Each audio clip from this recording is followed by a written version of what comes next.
Welcome back. In the last video, we taught a computer to read and understand text, but reading is only step one because here's the thing. Text is messy. It has no order, no labels, no structure. So today we go further. We'll take plain, messy text and turn it into clean, organized data. Data you can search, sort, and use. How? With two powerful skills. And yes, I'll show you the code. Let's dive into part 2. First, why does this matter so much? Think about all the text a company deals with: emails, contracts, support tickets, reports, reviews. Now here's a wild fact. Around 90% of business data is unstructured. 90%. That means it's just text, no neat rows, no columns, no labels. It's a goldmine of information, but a computer can't really use it yet. So, what's the fix? Simple. We teach machines to sort it and to pull out the important parts. That's exactly what we'll do today. Now, every document really asks two questions. Question 1: what is this about?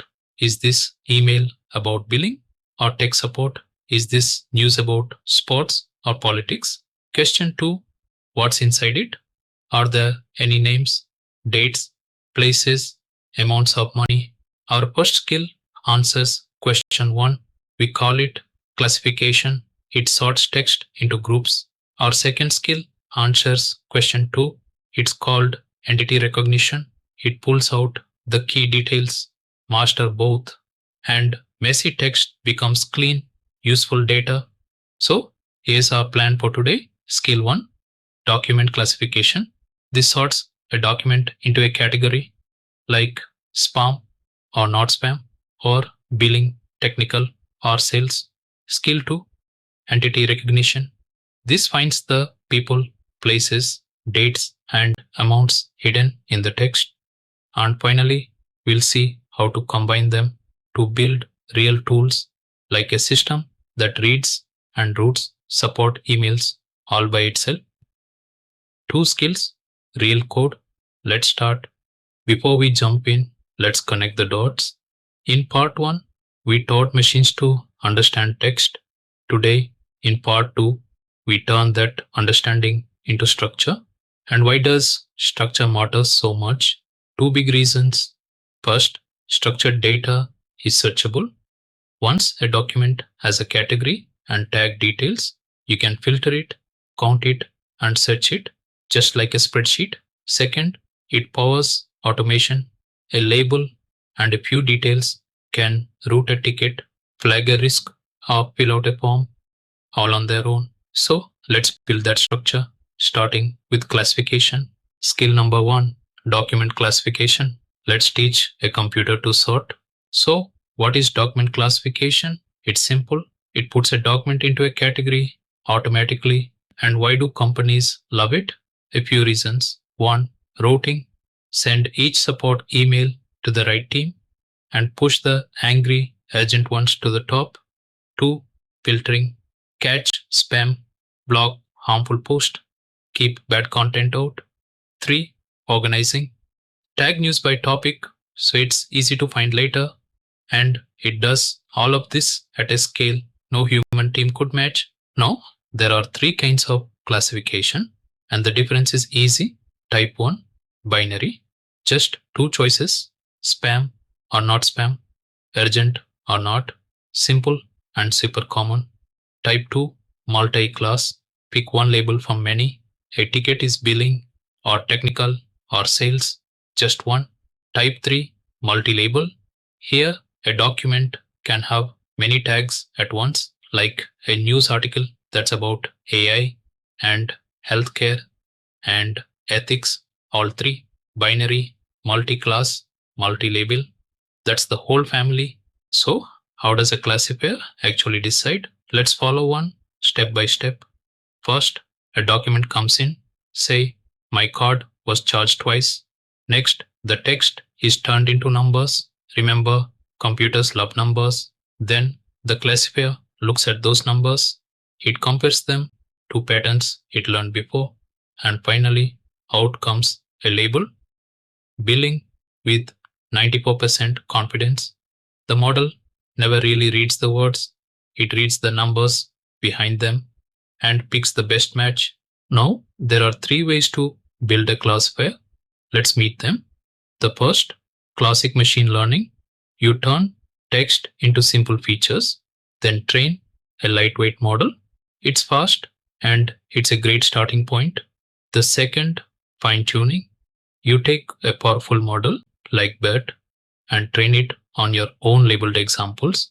This gives the highest accuracy, but you need data. The third, zero shot. And this one is amazing. You don't train it at all. You just tell it the labels. Let me show you what I mean. So here's the modern shortcut, zero shot classification, and it's a game changer. Normally, to build a classifier, you need lots of labeled examples. That takes time. It's slow work. But with zero shot, you skip all of that. You simply describe the labels. You say, here's the text, and here are the categories, billing, technical, sales, and the model scores each one. No dataset, no training. It's perfect for getting started fast. There's a small trade-off. It's a bit slower and slightly less accurate than a trained model. But wow, is it convenient? And it takes just a few lines of code. Let's see it. And don't worry, it's short. We load the zero shot tool. Then we give it two things. The text, my card was charged twice, and a list of labels, billing, technical support, sales. We run it and look at the result, billing with a score of 0.94. The model is 94% sure. And remember, it never saw a single training example. It just understood the labels. Pretty incredible, right? Now let's look at the classic way, the one that started it all. This uses a tool called TF-IDF. In plain words, it turns each word into a number based on how important it is. Then we train a simple model called logistic regression. Here's the code. We give it a few example texts and their labels, spam or not spam. We train it in one line and then we test it. Claim your free reward. The result, spam, nailed it. It's fast, it's light, and best of all, it's easy to explain. Okay, important question. How do you know your classifier is any good? Now be careful here because accuracy can lie. Let me show you. Imagine 99% of your email is not spam. A lazy model could just say not spam to everything and be 99% accurate. But it's totally useless. It never catches real spam. So we use better measures. Precision asks of the ones you flagged, how many were right? Recall asks of all the real ones, how many did you catch? And the F1 score blends them into one fair number. So don't just trust accuracy, look deeper. So where do you see classification in real life? Everywhere. Spam filters. Your inbox quietly sorts billions of messages a day. Ticket routing, sending each request to the right team. Content moderation, flagging harmful posts before you ever see them. And topic tagging, sorting news and products. So search just works. You use these every single day and never even notice. Alright, skill number 2. And this one is really cool. Named entity recognition. Let's pull the details out of text. So what is named entity recognition, or NER for short? It finds and labels the key things in a sentence. The people, the companies, the places, the dates, the amounts. Basically, it turns a plain sentence into data. Take this line.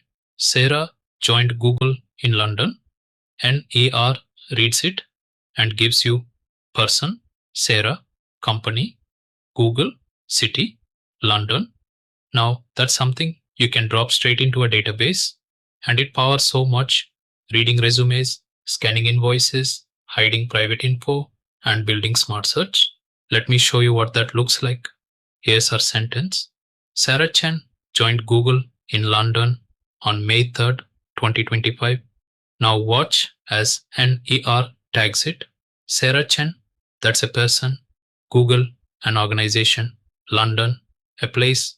And May 3rd, 2025, a date. See what happened? A messy sentence became four clean, labeled facts, and that's the first step to storing it, searching it, or acting on it. So, what kinds of entities can it find? Most models know a standard set right out of the box. There's person, people's names, org, companies and teams like Google or NASA, location, countries and cities like London or India, date and time like May 3rd or next Friday, money and percent amounts like $2 billion or 15%, and product and event, things like the iPhone or the Olympics. And if you need your own custom types, you can train the model to find those too. So, how does NAR actually work under the hood? Here's the key idea: it labels every single word one at a time. For each word, it asks, is this part of an entity? And if so, which type? Now, there's a clever trick for multi word names. It's called the BIO scheme. B marks the beginning of an entity, A marks the inside or the rest of it, and O means it's outside, just a normal word. So, New York City becomes begin, inside, one place, three words. And once again, context is everything. Apple is a company in one sentence and a fruit in another. Only by reading the whole sentence can the model tell. Now, there are a few ways to recognize entities. First, rules and patterns. Great for neat, predictable things like emails, phone numbers, and dates. Precise but rigid. Second, statistical models which learn from tagged examples. A solid, classic choice. Third, transformers. These read the full context and they are the most accurate today. And fourth, ready-made tools like spaCy. These just work right out of the box in dozens of languages. And speaking of spaCy, let's write some code. Meet spaCy, the most popular tool for NER. And it's beautifully simple. We load a model, we give it our sentence. Sarah Chen joined Google in London on May 3rd. Then we loop through the entities it found, and here's the output: Sarah Chen, person, Google, organization, London, place, May 3rd, 2025, date. Each entity comes with its text and its type, just a few lines, and your text is now structured data. Prefer transformers? No problem. Hugging Face makes it easy too. We load an NER pipeline. We add one helpful setting. Aggregation strategy, simple. In plain words, that just tells it to join word pieces back into whole names. So, SA plus Ra becomes Sarah again. We run our sentence and out come the entities, each with a type and a confidence score. Sarah Chen, person, 99% sure, same result, a different tool. Pick whichever you like. Now, NER isn't always easy. Let's look at where it gets tricky. 1. Double meanings. Is Apple a company or a fruit? Is Jordan a person or a place? Only context can tell. 2. Custom names. A standard model won't know your product names or part numbers. For those, you train it on your own examples. 3. One entity inside another. Bank of England is one organization, but it contains England, a place. Where do you draw the line? And 4. Different fields. A model trained on news will struggle with legal or medical text, and every language needs its own. So it's powerful, but it takes a little care. So, what does all this unlock in the real world? A lot. Resume parsing, pulling names, skills, and companies straight into a database, invoices and contracts, grabbing amounts, dates, and names automatically. Privacy, finding and hiding personal details to stay safe and follow the rules. And smart search, linking people and places across thousands of documents. Entities are the bridge from messy text to real, usable information. Now, here's where it gets exciting. Watch these two skills work together. Picture a support email landing in your inbox. Step 1. Classification reads it and figures out the topic and priority. Step 2. Entity recognition pulls out the details, the order number, the date, the product. Step 3. The system routes it to the right team and fills in the form automatically. Classification decides where it goes. Entities fill in the what, put them together, and a support system almost runs itself. And that's exactly what we'll build step by step in part 3. Let's quickly recap what we learned. First, classification answers. What is this about? It sorts text into categories. Second, with zero shot, you can classify with no training data at all. Just give it the labels. Third, entity recognition answers what's inside. It tags the people, places, dates, and amounts. And fourth, together, they turn messy text into structured data that powers search and automation.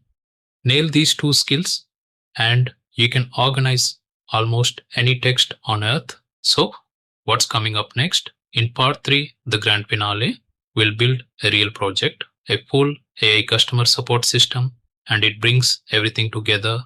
Sentiment from part 1, summarization, classification, entity recognition, and a smart chatbot all working as one. If you followed along, you now have the whole toolkit. Part 3 is where we put it to work. Trust me, you don't want to miss it. And that's a wrap on part 2. If this helped you, do me a quick favor, smash that like button and subscribe so you catch part 3 the moment it drops. And tell me in the comments, what would you use this for?